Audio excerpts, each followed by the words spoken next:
3-4 күннен бері балалар мүлде тамақ жемей жаңа жылдық конфетке тойып жүргені бар. Сіздерде де солай ма? Содан осындай қып-қызыл тұшпара жасап берейін дедім. Қызылшаны блендерден өткізіп марлемен жақсылап осылай согын сығып алдым.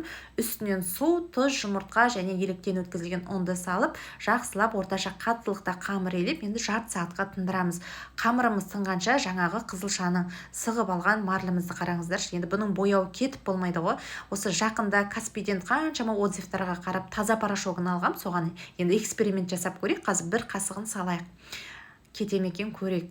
Мә, қыздар, қараңыздаршы, көз алдарыңызда тіпті бояудың ізі қалмаған ғой. Жаңа қызыл бояулар қайда кеткенін білмей қалдым. Әппақ жап-жаңа болып шыға кетті, қызып кетіп, бұрынғы майлығымды салып жібердім.